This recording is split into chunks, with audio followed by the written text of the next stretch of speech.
The movie begins in a university hall where the subject of history is being conducted. It is the 14th of February, Valentine's Day, so the teacher is asking the students about their opinions on love. One of them, named Becca, gets up and says that this day is very important, as St. Valentine's sacrificed himself for the sake of the lovers. However, another girl named Zoe Miller completely objects to this. She appears to be the nerd of the class, who doesn't believe in superstition and love. Zoe claims that when two people are attracted to one another, it comes down to basic mathematics, not coincidence. She believes that people who have similar qualities and habits can only fall in love with each other. Zoe then brings out her mobile phone and asks her friends to download an app which she has made. However, none of them listen to her, and they simply walk away. After class, Zoe meets her best friend, Elle, and the two talk about their respective days. As they're walking, Zoe is suddenly struck in the head by a soccer ball. The owner quickly comes running to her and asks if she's okay. Zoe assures him that she's fine, and in response, the guy flirts with her.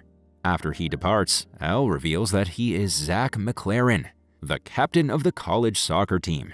She claims that he was flirting with Zoe. However, our girl doesn't think they're compatible. According to her, a soccer player like Zach could never be interested in a nerd like her. Moreover, she also doesn't find him attractive. The following day, she attends an IT class where she notices a good-looking guy at the back. He is constantly asking a lot of questions, most of which are very smart. Zoe is instantly smitten by the guy as she finds him very intelligent. She believes that they think alike, like nerds. Once the class ends, she tries to approach him, but he appears to have already left. Cut to the next scene, we see Zoe at her workplace, a stationery store. It is revealed that she is living far away from her parents, so she works part-time to manage her expenses. After a while, Zach walks in, and he is surprised to see her there. The two engage in a short conversation, and Zach buys a book he was looking for.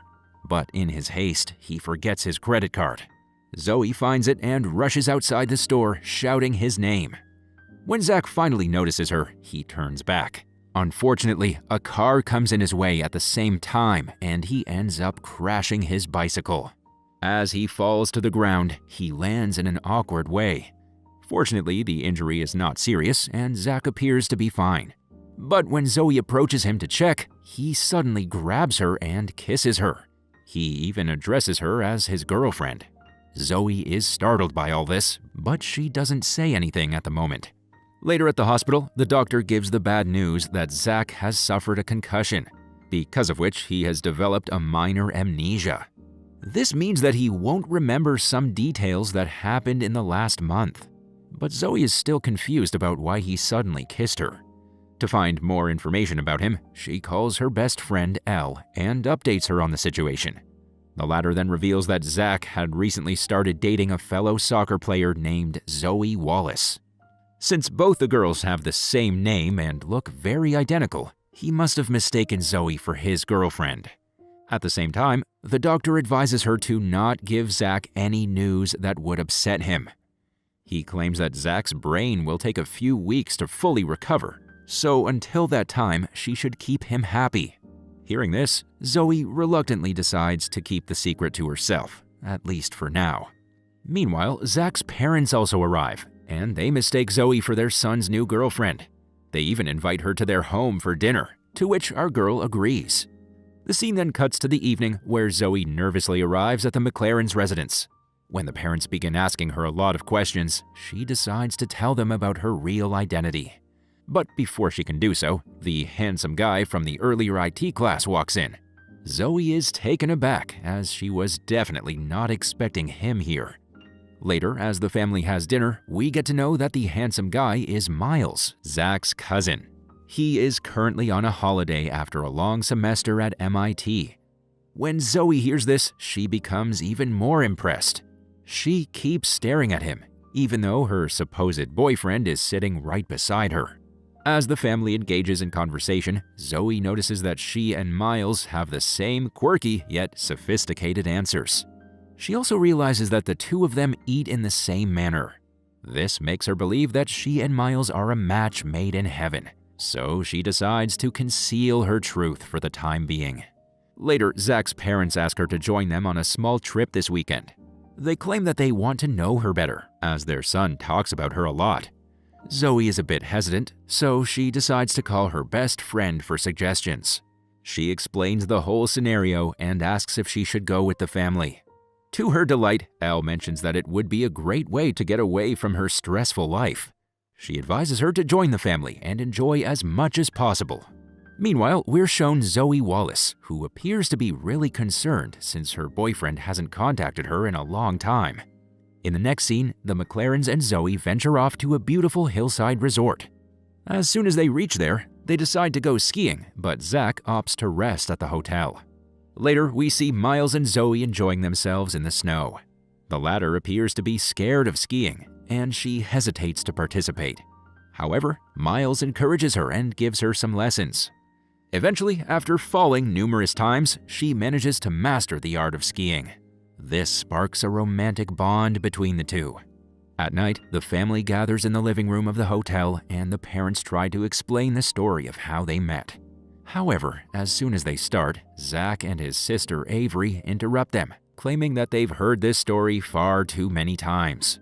After this, the family engages in a game of charades, where one person will have to act out the given phrase without speaking, while the others will have to guess it.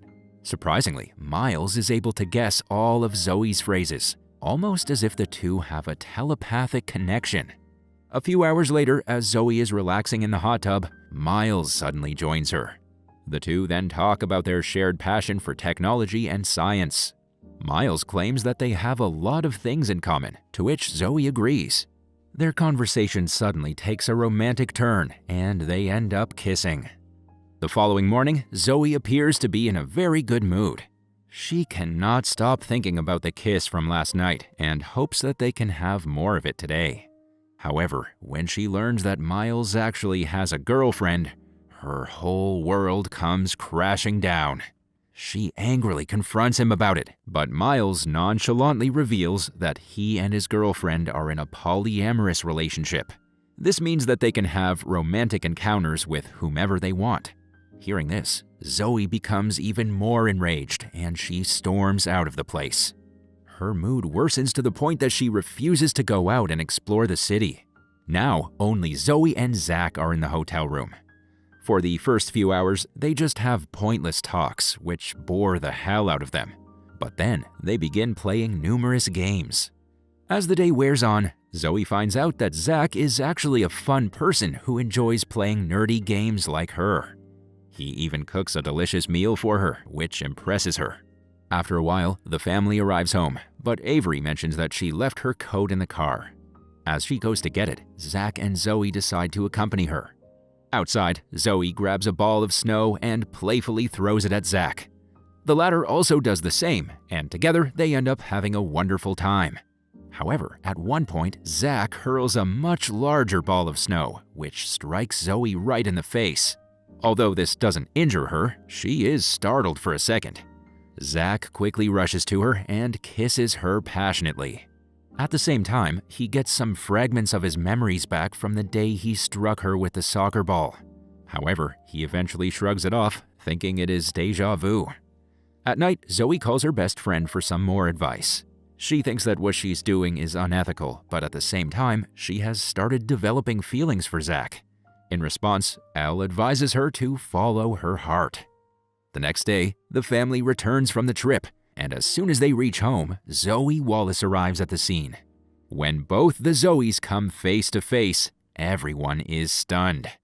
Zach's real girlfriend then discloses everything, leaving our girl with no choice but to explain the truth.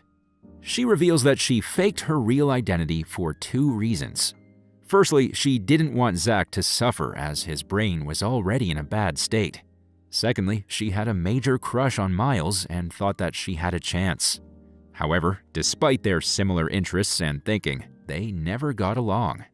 Zoe then says that she has genuinely started liking Zach. However, he angrily scolds her for her betrayal. Feeling embarrassed, she walks away from there while the other Zoe reconciles with her boyfriend. In the aftermath, our girl angrily shouts at her friend for giving her bad advice. She claims that Elle is the reason she's in this predicament right now. One thing leads to another, and the two best friends end up fighting with one another.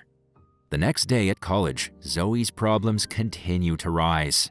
The news about her deception has spread like wildfire, and everyone has started mocking her. She quickly becomes the most unpopular girl in school. However, Zoe doesn't care much about it. She's still bothered by the fact that she hurt Zach, the only guy she loves. That evening, she visits her mother and shares the entire situation with her. In response, Mom explains that it's not necessary that people with similar interests will fall in love. She gives her own example by saying how she fell in love with Zoe's father, who had completely opposite habits. Hearing all this, Zoe becomes somewhat relieved. That evening, she meets Elle and apologizes for her actions. The latter promptly forgives her, and the two best friends reconcile. In the next scene, the college is organizing a grand party, and all the students are invited. Elle asks Zoe to accompany her, but the latter seems uninterested. She spends the whole day at home, sleeping and thinking about Zach. At midnight, Elle suddenly arrives at the house, looking excited. She asks Zoe to immediately get dressed up and head to the party because Zach is there too. She then reveals that he broke up with his girlfriend today. Hearing this, Zoe wastes no time and rushes to the party, as this might be her only chance to confess her feelings to him. However, since there are a lot of people, it is difficult to find Zach. When nothing works, Zoe climbs onto the stage, grabs a mic, and addresses him in front of the entire crowd. Her plan works as Zach eventually shows up with his friend. Zoe then rushes to him and anxiously asks why he broke up with his girlfriend. In response, he says, "I am in love with another Zoe." The movie ends as the two share a passionate kiss while the crowd watches on.